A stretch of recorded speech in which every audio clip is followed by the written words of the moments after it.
Wait a minute. Apparently recording is in progress. As it should be. As it should. Welcome back to the land of virtual border poll.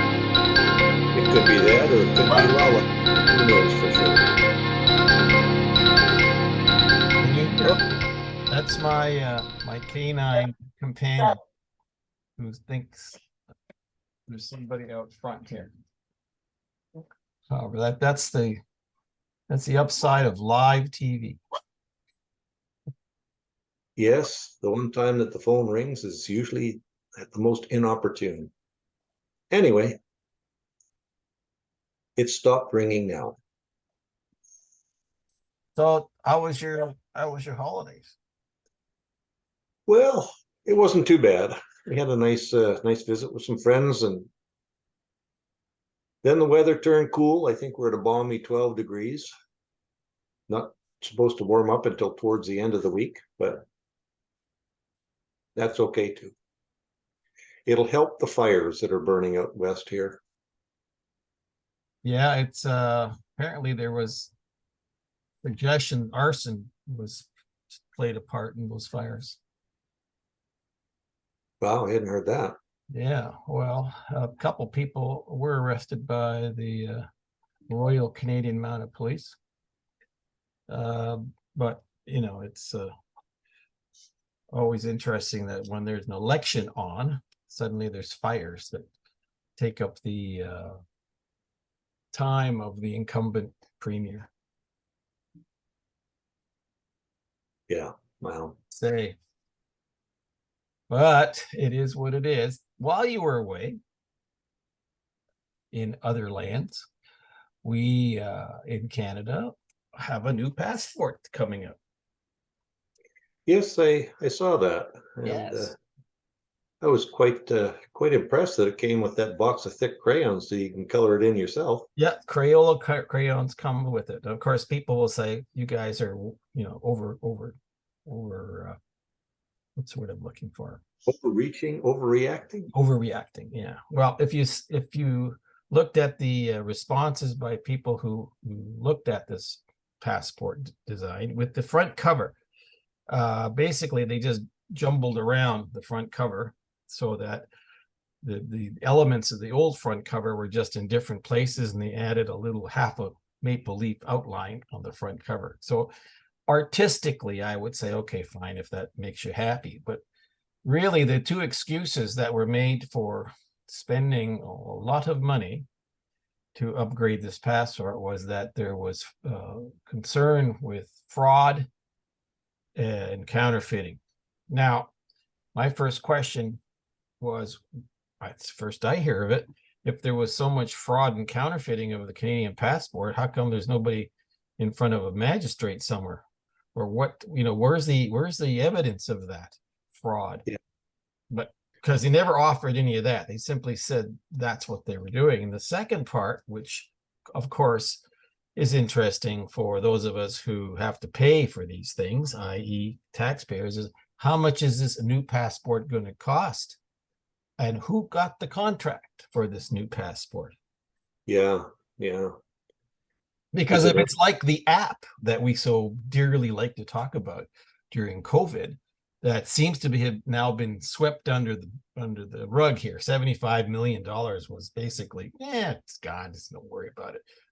Well, I did see on our trip back that they're still trying to flaunt the app, where they customize it now, so you can do your customs declaration inside the ArriveCan app now. So we didn't have a problem at all. We'd never used the ArriveCan app, and we were in and out through customs almost like that. Well, border services, yeah. Yeah, well, the long and the short of it is, this to me is apart from the esoteric issues that were flaunted by the folks who were so proud to show that people can fish in Canada and they can ski and rake up leaves and do all kinds of stuff, and at the expense of removing sort of national historical treasures that were in the passport, Vimy Ridge, Terry Fox, and there's lots of other ones. The Great Parliament. Stanley Cup. I mean, So the long and the short of it is, I don't understand this.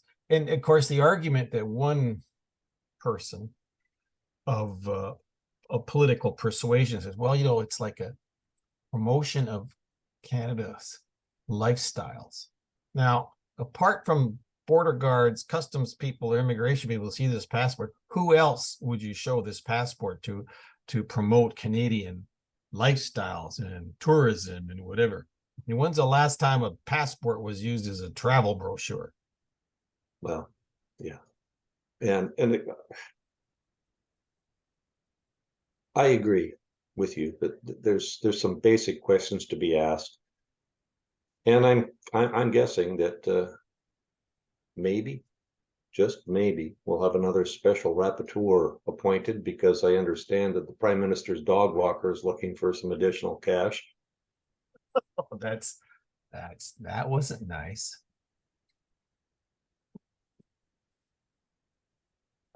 That's the latest news on interference into Canadian elections and the process, right? By outside interlocutors. It's just another, I don't know. Anyway, yeah, we don't want to get into the negative stuff. No, because you know what?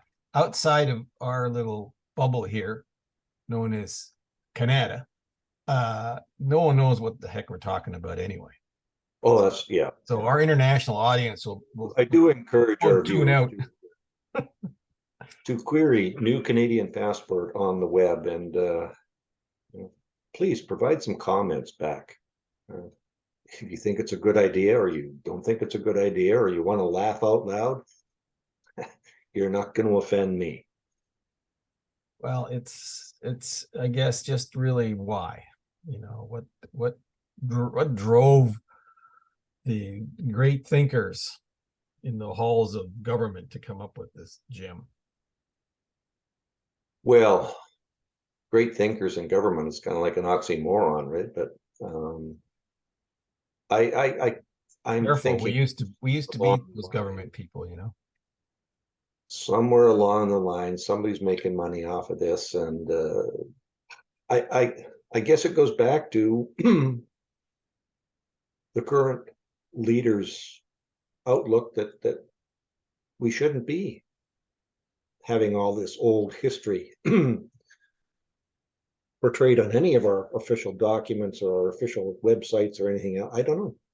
Anyway, well, almost you were away. You missed the new crown too, because you know, Charles III apparently approved the new crown that's on the various patches and documents and whatever that government people wear. They removed any symbols of religion or history from it and replaced it with stars and snowflakes.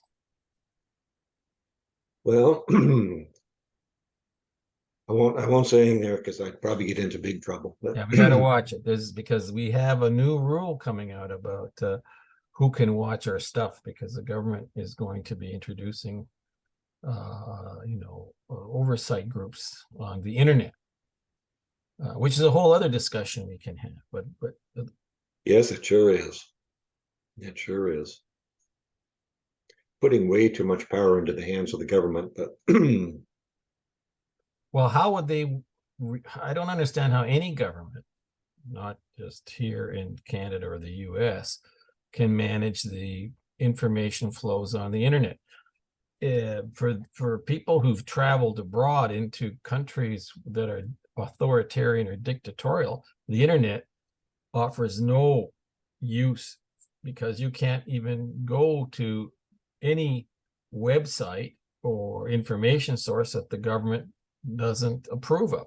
So, you know, if you travel in the Middle East, you'll find that if you want to go on sites that the particular government or the country you're in doesn't like, the social, economic, or cultural view of a particular website in another country, you just can't get to it, because the ISPs basically block it, and a VPN won't help you.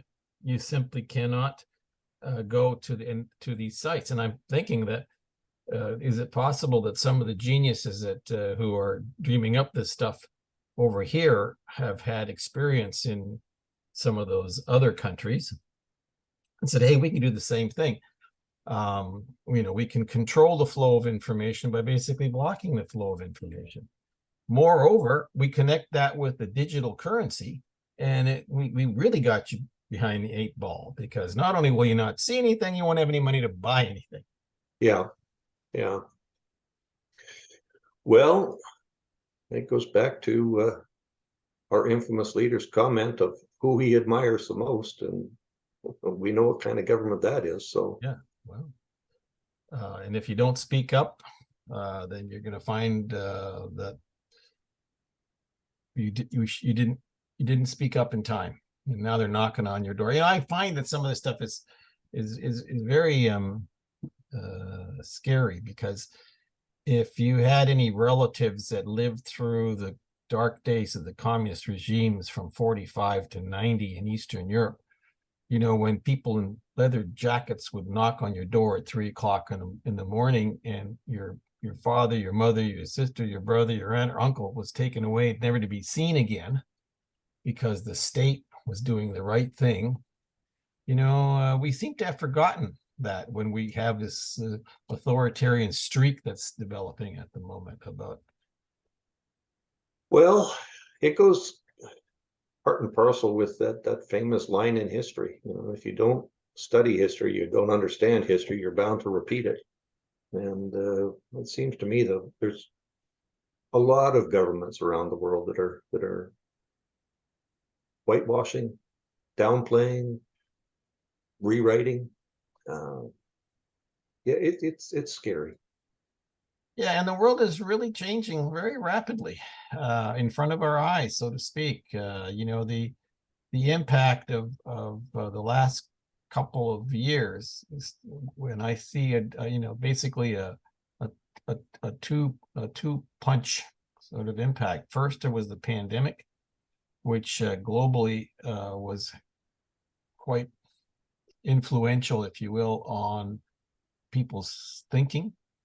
And now, in the last year, more than a year, this crisis, war in Ukraine, has also changed a lot of things in terms of the approach to war and peace. And we have people running around who seem to think that unthinkable is thinkable. And I'm going, what planet are you living on where you think nuclear war is a winnable thing? There's actually people talking like this, and you're like, crazy.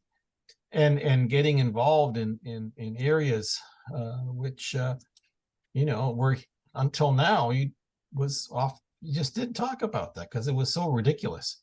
And Yeah. and now, and I guess a third punch is which is in our kind of wheelhouse historically and otherwise, is there's absolutely no sort of system anymore for the management of migration. It seems to be that to challenge anybody at a border today is simply not permitted, because there must be some law you're breaking, morally or otherwise. And I think when you look at what's happening throughout the G7, G7 countries are the targets of all kinds of malfeasance with that's associated with migration, broadly speaking, whether it's bogus refugees or millions of undocumented migrants. It's, and the whole approach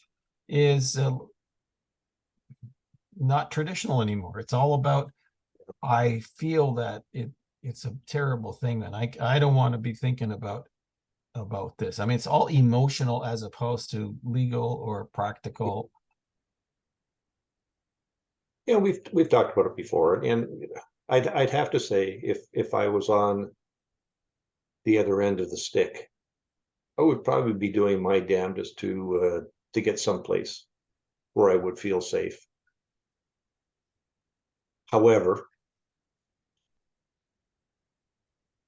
I still can't in my own mind justify the fact that you are becoming self-selected immigrants. You're removing a whole bureaucracy, a whole established set of criteria because of what you feel would be best. And Well, one of the reasons I say it's an uncontrolled or non-illogical approach is if you look at one of the headlines from our friends over at Border Hawk News, they're saying the Americans are going to end DNA testing at the border, which was a key element of finding out if people were actually related when they did sponsorships of family or kids that are lost. They don't want to do that. You know, they're going to end DNA testing.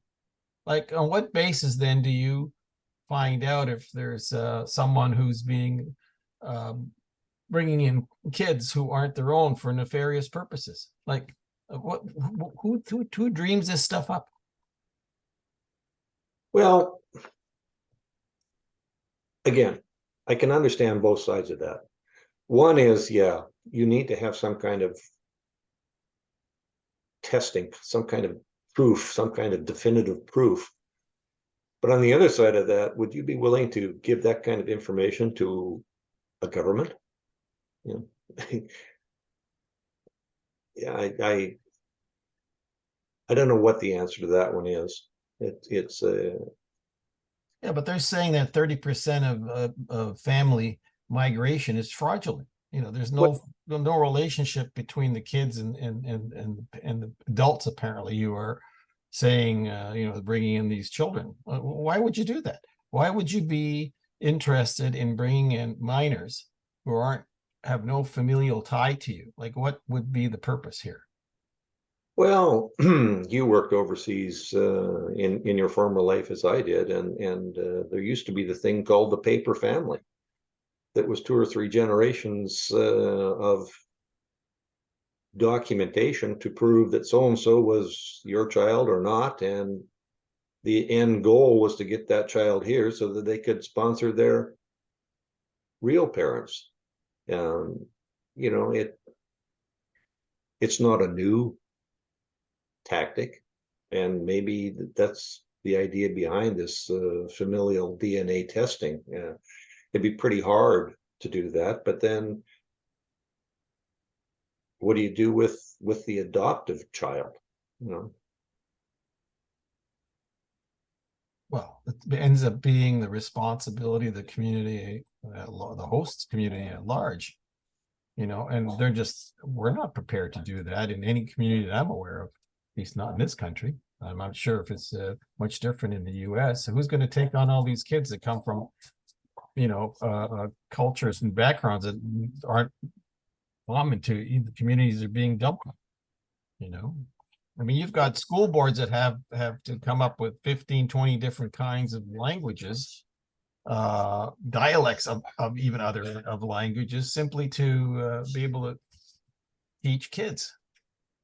well, yeah. It goes back to what we were talking about just a minute or two ago. If you don't study history, you don't understand history, you're bound to recur it in it. You and I, in our government background, have known the cyclical nature of things, right? Just because it was done in 1982 and didn't work doesn't mean that it won't work in 2022 or 2023, but the probability is that it didn't work for a reason. And Well, exactly. a lot of governments, Yeah. Well, human nature is going to was the same way back when as it is today. To begin but a lot of governments, they rush through things to try and fix something and then find out that they have to go back and amend things because by fixing something, they've broken something else. Nobody sits through a process anymore to map out or to think or to document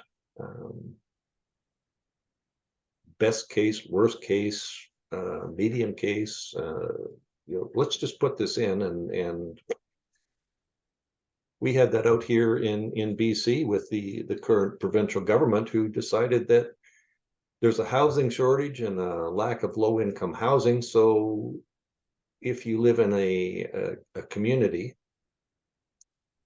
that prohibits you from renting out your property because of certain regulations, that was out the window. Well, the homeowners associations and various levels of the province got together and said, well, we'll just make ourselves a 55 plus organization and that will solve the matter, which it did.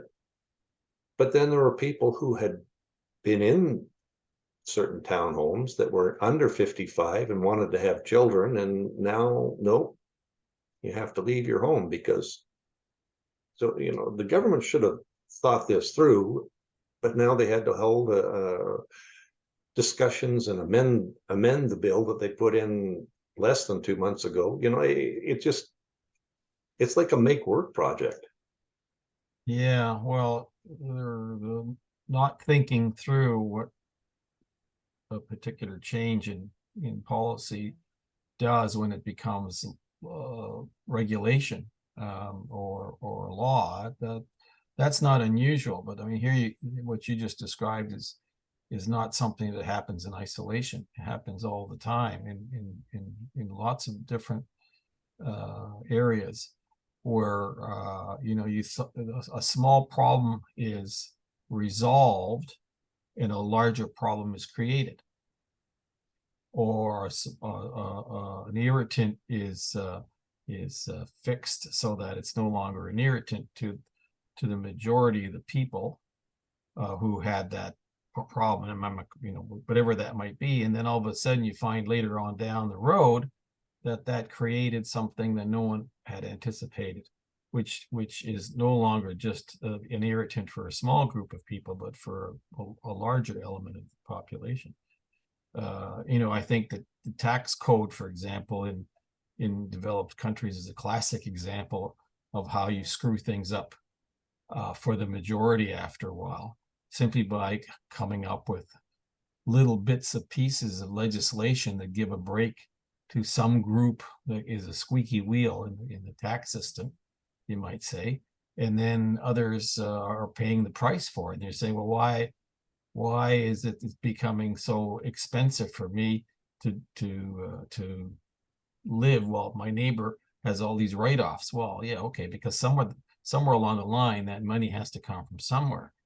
And so then there's another set of regulations or whatever they're created, which solve the problem, the issue of the complainant from the first, you know, the first party becomes the party, the second party becomes the party, the third party.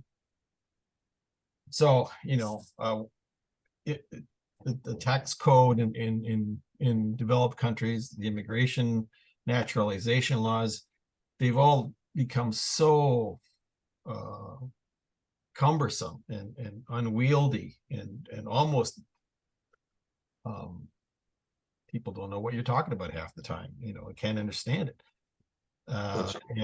And that's the result of the sort of thing we're talking about, where, yeah, you fix this, but you cause this problem.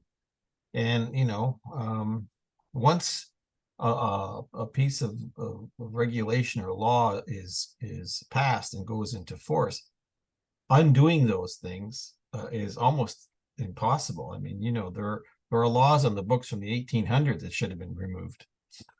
You know, you teach this in law school about, you know, this law still is on the books. You know, you can't beat a horse on a Wednesday afternoon, sort of thing. Yeah. But it's okay to beat him on a Thursday morning. Yeah, it's it becomes its own cottage industry, and Sure.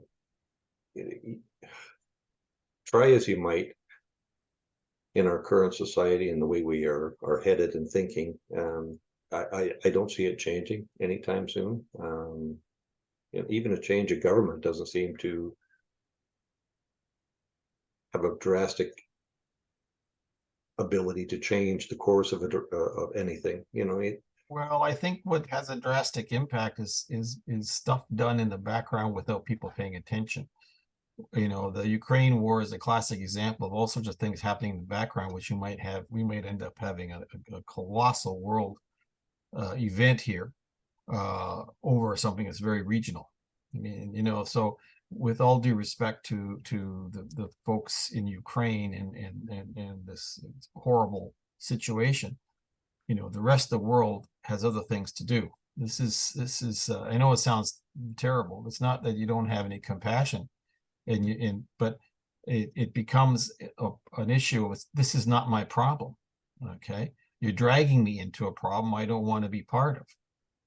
And there's a lot of this sort of talk that goes on, and under the radar, so to speak, it happens, and all of a sudden, a small regional conflict could become a global catastrophe, only because people aren't paying attention, or don't want to pay attention, or are driven by emotion as opposed to logic and common sense. So it's we do have an awful lot of that sort of going around these days, I think the other big problem we have, I think we talk about this probably more often than not, is the absence of leadership that everybody kind of coalesces around. There's not a lot of leaders in the world that have a large backing of the population of the country or the region that they supposedly represent. I mean, name some for me. Yeah. Well, if you and I ran things would be totally different, but I don't think so. if Free beer on Fridays. So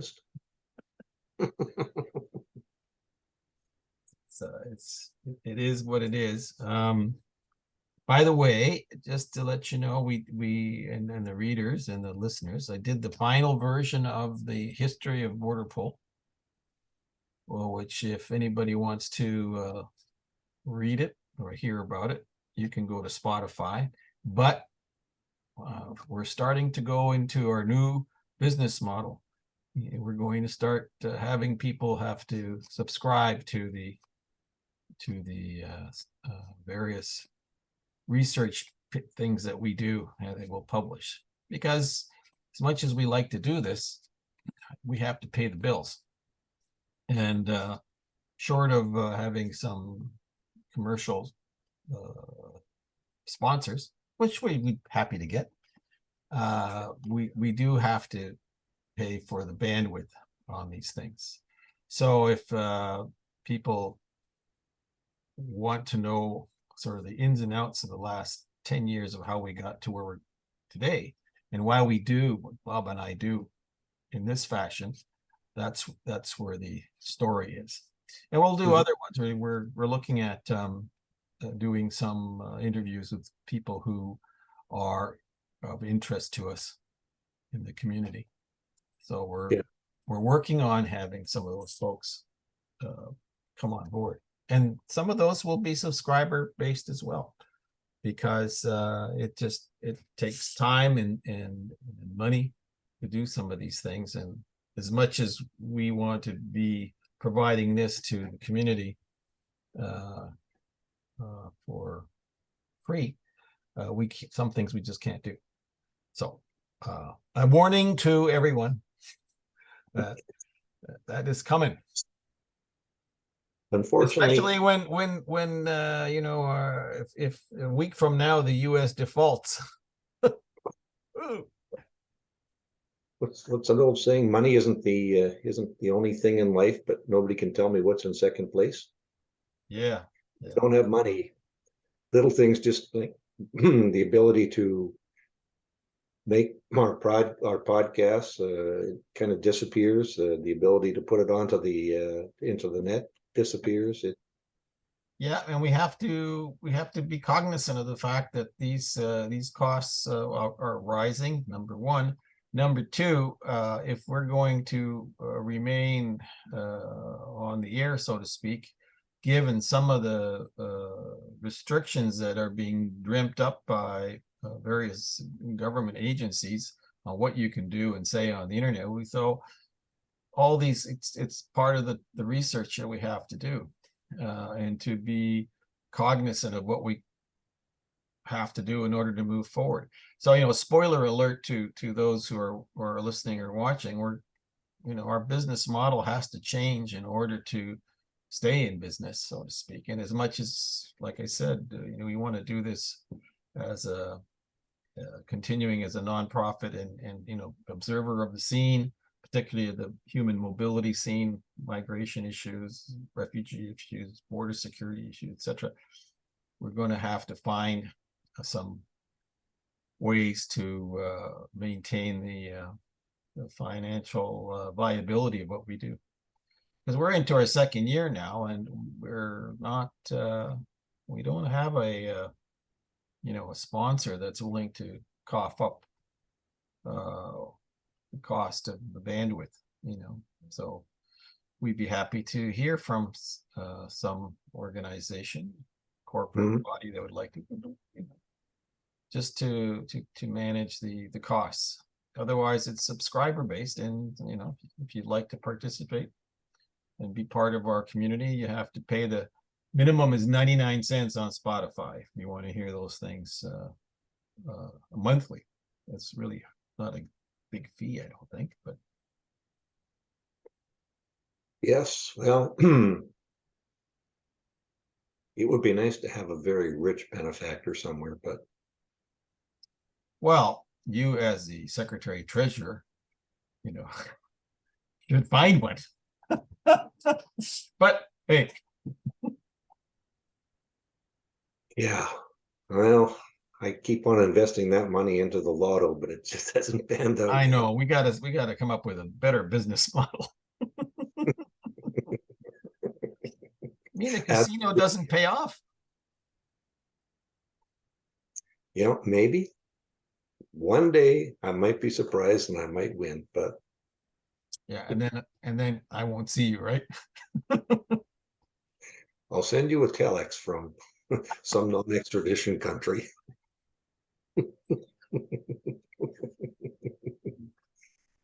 Anyway, it's so that's just something that we're hinting, I guess, openly, that we're going to be looking at moving to a more sustainable financial base here.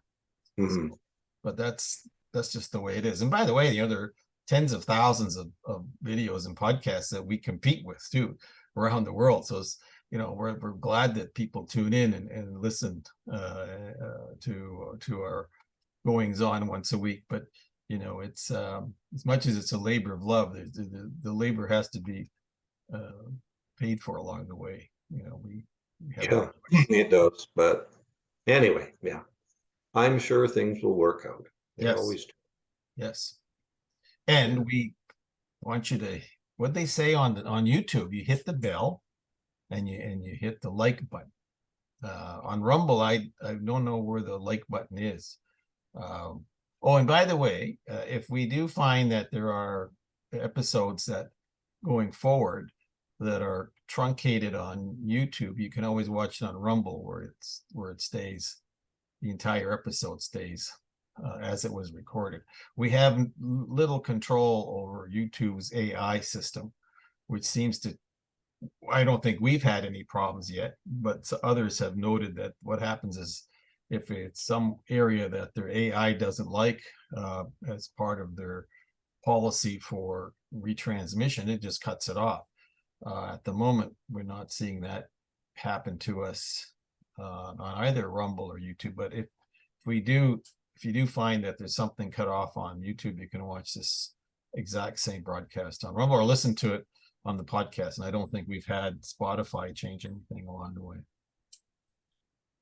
Well, we would hope not anyway. No, and we try to.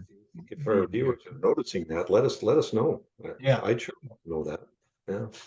Well, I don't think we're into that much controversy, but I noticed that the whole sort of media world is very much concerned with the manipulation of the sources of information. I mean, what we talk about is two guys going on about something that's happened in the past week, but other more intense podcasts or videos are targeted.